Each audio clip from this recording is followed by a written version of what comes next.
The air shimmered with a sacred hush that morning, heavy with the scent of freshly cut grass and the faint echo of bugles yet to play.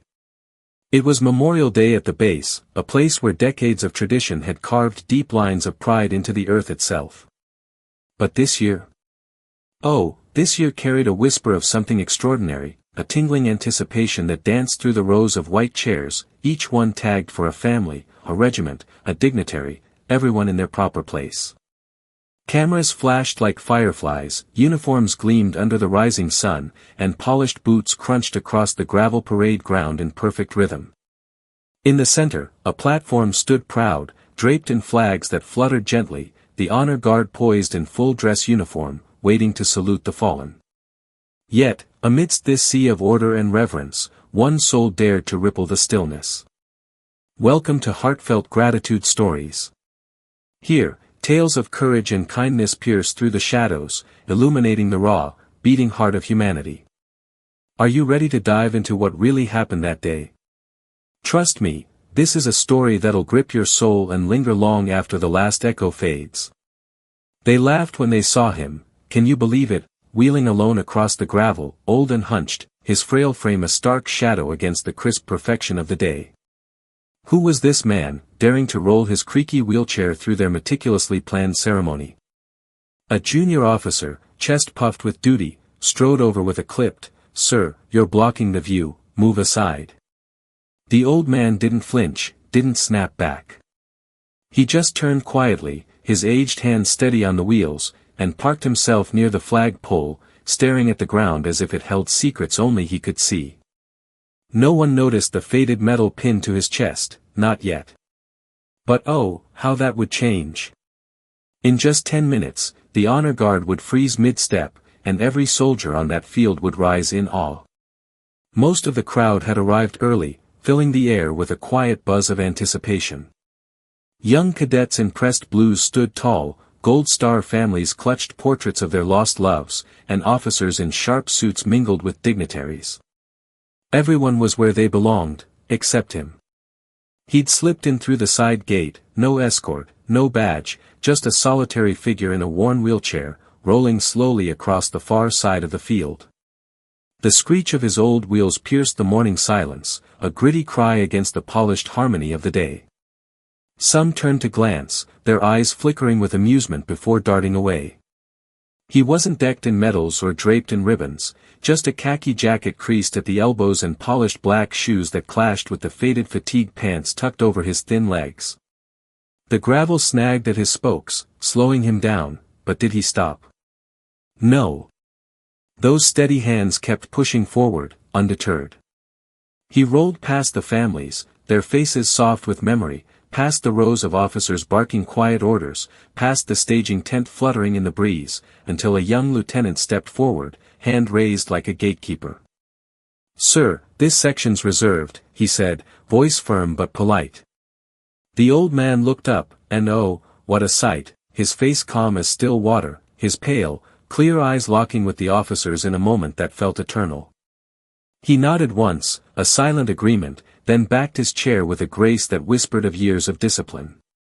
He wheeled to the flag pole, positioning himself just beyond the official seating, out in the blazing sun.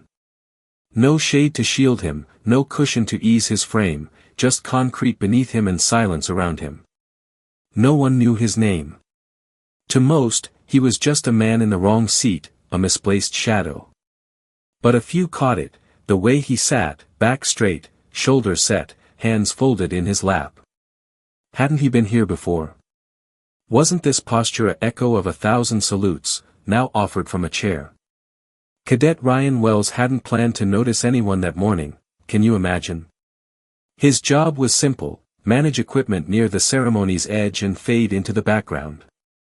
It was his first Memorial Day on active support detail, and like every fresh-faced recruit, he was obsessed with looking sharp, following the book, staying invisible. But that man near the flagpole. He kept tugging at Ryan's focus, pulling him away from his checklist. Something was off, not wrong, just different. The old man had arrived alone, wheeling himself across the gravel with a rhythm that wasn't weakness but habit, a quiet strength etched into every turn of those wheels. He didn't glance around, didn't call for help, just kept his eyes forward, stopping a few feet from the main field as if he'd mapped that spot in his mind decades ago. His posture was breathtaking, back straight, hands still, shoulders squared, even seated. He looked like a soldier who'd spent a lifetime at attention, now bound to a chair but unbroken. Most barely noticed him. That junior officer had asked him to move, assuming he was some lost civilian, and he'd complied without a word, settling near the flag pole like it was his post. Ryan couldn't stop glancing over, curiosity bubbling up like a spring. It wasn't just the posture, it was the stillness, the way he didn't fidget or check a phone. What was he waiting for? What moment held him so steady? Then Ryan saw it, a detail that stopped him cold, a small, faded pin on the man's chest, dulled by time but unmistakable. A combat infantryman badge, first issue, 1943. How many still wore those? How few still breathed to carry them? Ryan's eyes narrowed, heart thudding. On the man's sleeve, a ghost of a patch lingered, worn to threads but clear, a sword and wings. Army Rangers. Could it be? Something didn't add up. Ryan edged closer, pulling up the attendance list on his phone. No match, no veteran in that age bracket, no honoree like him. Driven by a hunch, he slipped behind the seating area and peered at the wheelchair. There, etched into the frame, was a name, Sergeant Thomas O'Leary. Ryan's breath caught. That name, it echoed in his memory like a drumbeat. Fingers trembling, he searched it, and up popped an archived article, Staff Sergeant Thomas O'Leary, 2nd Ranger Battalion, Omaha Beach, June 6, 1944. Missing for 11 hours, last seen dragging 2 wounded men across the sand, defying German fire. He'd survived with shrapnel in his legs, 3 empty magazines, and refused evacuation until every soul was safe. What bravery! What heart! The article said he'd shunned fame, dodged interviews for over 60 years, leaving just one quote, "I went where they told me. I came back because I was lucky." That's it. Such quiet valor. The man hadn't moved, eyes locked on the flag pole's base, hands calm in his lap, as if the world around him hadn't yet begun. Ryan's chest tightened. How could no one else see it? This wasn't just a spectator, he was one of the fallen's own, standing watch in silence. He hadn't come for applause or a medal, he'd come for the flag, to see it rise, to honor the cost. And in that heartbeat, Ryan knew, some heroes don't shout their tales, they carry them in stillness, commanding respect without a word. The ceremony kicked off with its usual polish. A commanding officer's voice boomed over the podium, welcoming the crowd with practiced grace.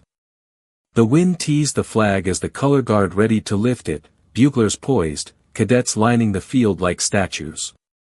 But then, something shifted. A senior sergeant in the honor guard glanced toward the flagpole, his step faltering just enough to ripple the line.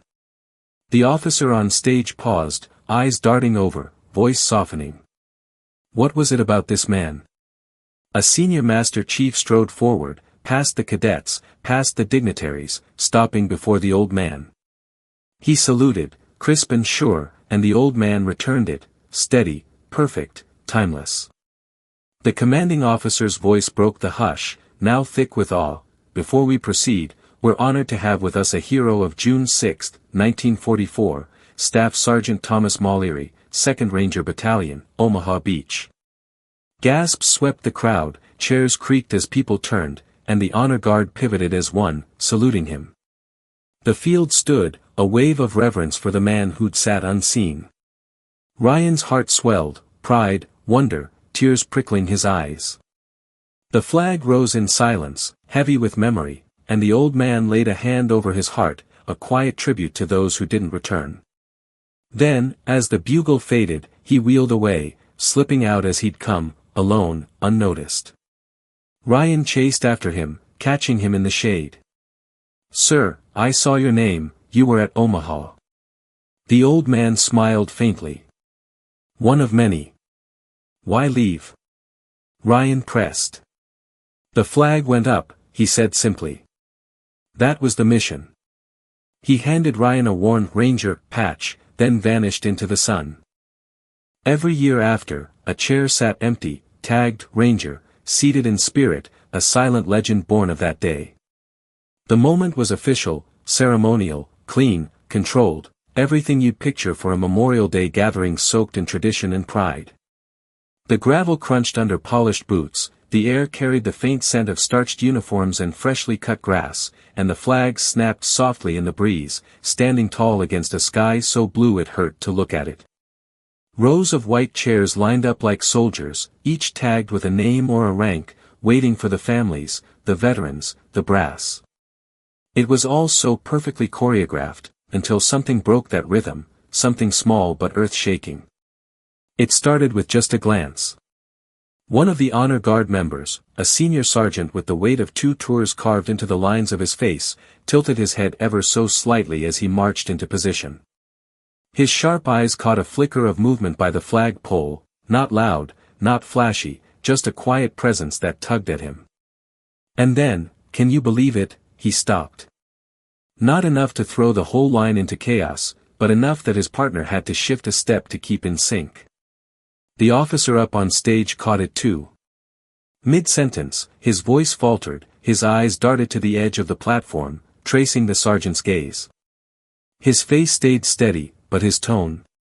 Oh, it softened, like he knew something big was coming, something not written in the crisp pages of the program clutched in his hand. His words just faded away. What was happening here? A heartbeat later, a senior master chief, standing off to the side like a statue carved from duty, stepped forward. His movements were slow, deliberate, each step echoing with purpose as he moved past the cadets in their stiff new uniforms, past the guests shifting in their seats, straight toward the man in the wheelchair.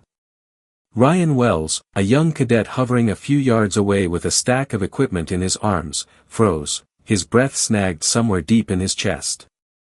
The Master Chief stopped 2 steps from the old man, his shadow falling across the weathered hands resting on the chair's arms. He looked down, gave a single nod, short, but heavy with meaning, and then, with a reverence that could have stopped the wind itself, he raised his hand in a salute so sharp it cut through the morning air. The old man didn't react at first. Time stretched, taut and fragile. Then, slowly, steadily, he lifted his right hand, worn, scarred, but steady as stone, and returned the salute. Not a tremble, not a waver, just pure, flawless grace. A silence crashed over the grounds like a tidal wave, swallowing every murmur, every shuffle. The crowd didn't get it yet, but they felt it, oh, how they felt it. The air turned thick, the chatter vanished, the world seemed to hold its breath. Heads swiveled, one by one, toward this man no one had bothered to notice before. Who was he, sitting there all alone by the flagpole? Then came the voice from the stage, quivering just enough to betray the emotion behind it. The officer in charge stepped up to the microphone, cleared his throat like he was pushing down a lump, and spoke. His tone wasn't crisp and commanding anymore, it was low, warm, almost intimate. Before we begin, he said, his voice wrapping around every soul in that field, it's come to our attention that a member of one of this nation's most sacred units is here with us today. A man whose actions on June 6, 1944, helped shape the very freedom this flag stands for. He stopped, did he have to catch his breath, and the only sound was the wind teasing the edge of the flag overhead, a whisper of fabric against the stillness. Staff Sergeant Thomas Mullery, 2nd Ranger Battalion, Omaha Beach. Gasps punched through the crowd like fireworks. Chairs creaked as people twisted to look, some jumping to their feet as if pulled by an invisible string. The buglers let their horns dip, their faces softening with awe. And then, without a single barked order, the entire honor guard pivoted, stepping back in one fluid motion, turning as one to face the man by the flagpole. Up went their arms, a perfect wall of salutes, not for some big-shot general or a loudmouth politician, but for this quiet figure who'd rolled in alone, uninvited, unnoticed, and just sat there. Ryan Wells locked his shoulders, his chest so tight he could barely breathe, his eyes burning as he stared. And then it happened, a wave of honor rippling outward. From the front rows of officers in their gleaming medals to the cadets lining the edges, from the staff to the wide-eyed visitors, everyone stood. Everyone. The only one still seated was the man who deserved it most. Can you feel the chills of that moment? The flag started its climb, and for Ryan, it was like seeing it for the first time, not just cloth and dye, but something alive, heavy with the ghosts of battles past. For a few precious seconds, there was nothing, no speeches, no barked orders, no titles, just respect, raw and real, the kind that hits you in the gut and doesn't let go. The ceremony picked back up, but it wasn't the same. No music swelled as the flag rose, no one clapped, no one announced a thing, just a silence so deep it felt like a prayer wrapping the field in its arms. Even the greenest cadets stood straighter, quieter, their chins lifted like they'd just learned what duty really meant. Phones stayed in pockets, whispers never dared break the spell, every pair of eyes tracked the colors inching up into the bright morning sky, then slid back to the man in the wheelchair. He didn't flinch, didn't wave, just watched, steady as ever. When the bugle's last note drifted away and the flag hit full mast, he raised that same steady hand and pressed it over his heart, holding it there. Not for show, not for rules, for the buddies who never made it back. What must he have seen in that moment, staring up at that flag? Then, without a word, he dropped his hand, turned his chair away from the crowd, and started rolling toward the gravel path. No waiting for the end, no grand goodbye, he just left, slipping out through the side gate the way he'd come, alone and unnoticed, like that was the plan all along. But Ryan? He couldn't let it go, not like that. He broke from his post, protocol be damned, and jogged after him, his boots kicking up dust until he caught up just beyond the fence. The veteran had paused under a scraggly tree, fiddling with a strap on the worn pack hooked to his chair. Ryan's heart thundered as he stepped closer. "Sir," he said, voice barely above a whisper, cracking like a teenager's, "I saw your name." The old man didn't fully turn, just glanced over his shoulder, his eyes sharp and bright, a flicker of amusement dancing in them. "You did?" he said, voice rough but warm, like gravel smoothed by time. Ryan nodded, swallowing hard. "You were at Omaha." The man held his stare, then shrugged, just a little lift of one shoulder. "One of many," he said, like it was no big deal. "Why didn't you stay?" Ryan blurted, desperate for more. A quiet beat, then softer, because the flag went up. That was the mission. Ryan's words dried up, what could he possibly say to that? The veteran looked down, then held out two fingers, offering a folded patch, faded, frayed, the word Ranger, barely legible. Ryan took it, hands trembling, like he was holding history itself. The man turned his chair again, rolled off into the sunlight, and disappeared down the sidewalk before anyone else could catch up. Ryan stood there, rooted, the patch warm in his palm, feeling like he'd just touched something eternal. He never saw him again, none of them did. But from that day on, every Memorial Day, the honor guard set out one extra chair, front row, no name, just a tag that read, Ranger, seated in spirit. They never tracked him down. The records lined up, name, unit, year, but the address was a ghost, empty for decades, no family, no updates, just a name in a book and a memory that seared itself into every cadet there that day. The next year, when they placed that chair, no one had to say a word, even the rookies got it. His presence lingered, stronger than any roll call shouted into the wind. It wasn't the patch that shifted the base's soul, it was the silence he left, a quiet that demanded squared shoulders, spotless boots, crisp salutes.